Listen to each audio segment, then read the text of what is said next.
how did you find an internship in Germany? How do you find an internship in another country? That's what we're going to talk about. If you follow me on Instagram, you may know that I'm right now doing an internship in city planning in an agency in Germany, in Hamburg. But I'm French and I'm an architecture student in France. I'm really not German, but I still managed to find something here. So if you're willing to find an internship in another country, or especially in Germany, this video might help you. I will guide you step by step in how I managed to find an internship, and I hope it will help you to find an internship in another country too. The first thing to do is to ask yourself, what do I need and what do I want? So first of all, what do I need? This is, for example, for an internship from my university, we have to do an internship, and it has to be in the field of architecture, landscape architecture, or city planning. So I knew I had to have at least one of those for about 4 months. I also knew that it had to be from July to December because I was studying before and after that. And then the second part, which is also very important, and this one is about what do you actually want. So for me, I knew I wanted to be here in Hamburg in Germany because I did my Erasmus here and I really wanted to come back. But I also knew that I wanted to be more in the fields of city planning / landscape architecture,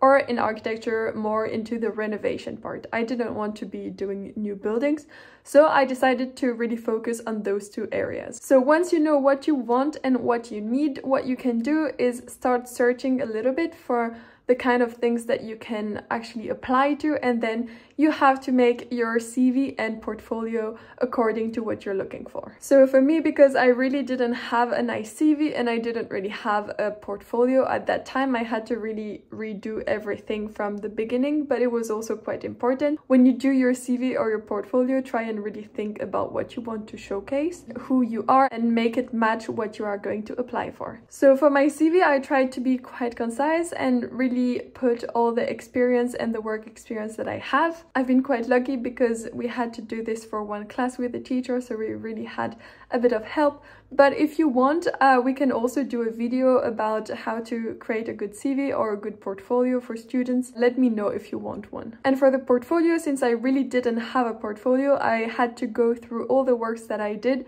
and decided to choose the ones that were making the most sense and the ones that were the best, had the best visuals. I decided to go for a bit less. I didn't show that many projects, but I really wanted to focus on quality. I knew that every single thing there is important, and it's better to have less that is striking than more, and then people really don't know where to look at. So I would really recommend trying to focus on the area which you want to work on, and really choose the projects or the works that you've already done depending on that. Because the point is that people will want to hire you. And I also decided to actualize my LinkedIn profile. I decided to post my CV online and also change my pictures and just have a profile that was active again, so that if people were gonna Google me, they would find it, and it's quite professional to do it also. So after I had my CV and portfolio, it was time to research for the actual firms where I was going to apply.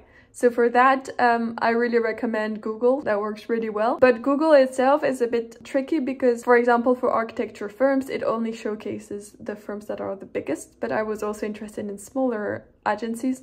So I decided to actually look on Google Maps. Because I knew that I wanted something in Hamburg, for me the location was the most important. I just went on Google Maps and typed in architecture, and then I just looked at all the websites and I noted all the names, website, the address of all the different agencies that were interesting me, and then I chose 10 of them where I was wanting to apply. From those 10, since there were 2 different fields, I decided to do 2 different email templates of what I would say to them when I was going to apply. Since in architecture there's not really any job vacancy or people looking for other interns, it's kind of more of a spontaneous application, which makes it both easier because you don't have to fit in something, but at the same time you're applying but you don't even know if people need you. So that's why you really have to make yourself being wanted, because you never know if the people will actually want you. So the next step was writing the email which I was going to use to apply. I did 2 templates, so one for each field, and on this template I would always have 1 sentence that would change for every single firm, or try to work on that email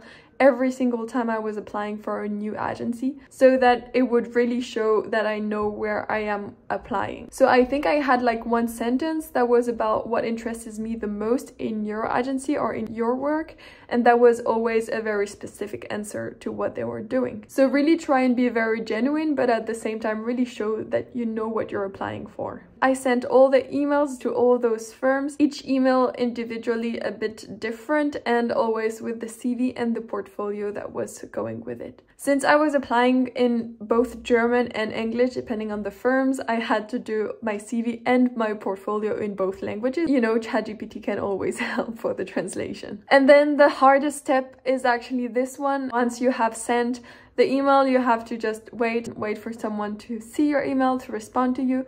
In those few days, I had a few negative answers of people who did not have any room for interns or everything. But, you know, just keep a bit of faith. Since I didn't have a lot of time, I really thought to myself that I had to speed the process up. And so I decided to go for the next step. And that one, I think, really changed the thing. And that's how I really got the internship. So what I did for that next step is I printed my CV. I took my bag and I went to knock on each of the agencies that were interesting for me. It was kind of a bold move. I know it doesn't work in all the fields or in all the locations, especially if you're applying for bigger agencies, it usually doesn't work.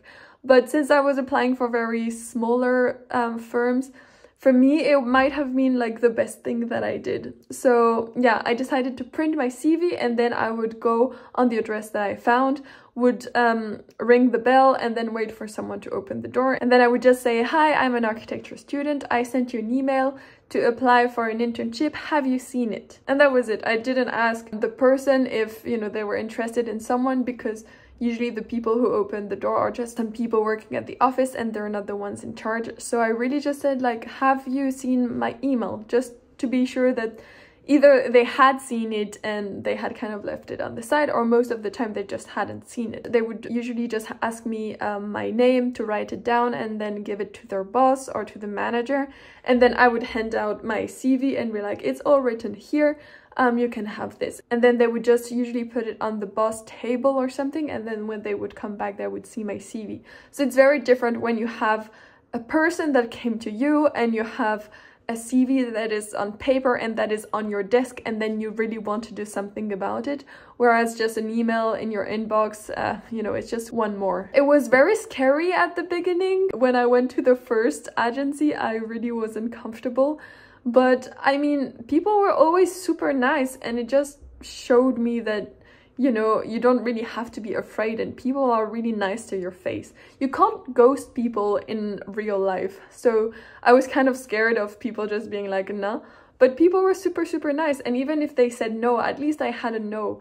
And I didn't have just like an email not responded to. And after 2 days, I received 3 job interviews. So that made a big difference. And so the final step is the job interview.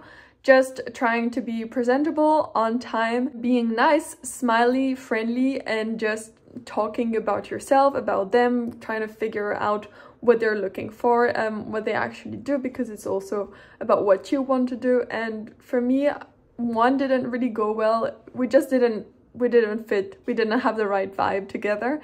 But I got actually 2 positive answers who wanted to hire me. So then I had the luxury of the choice and could decide, and I just decided to follow my heart, follow where my motivation was going. And so that's how I ended up in the internship where I am now, and I'm really happy about it. So that's how I managed to find an internship in Germany. So I have to say that my internships, the 2 that I actually got in the end, were the ones in German.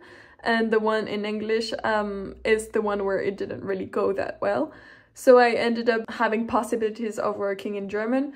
I'm not a native speaker. I have like an okay good German, so I can work in German, but I'm not completely fluent. I'm not native or anything, but it's possible. You do need a bit of knowledge, like quite a lot of knowledge if you want to apply for jobs in Germany in German.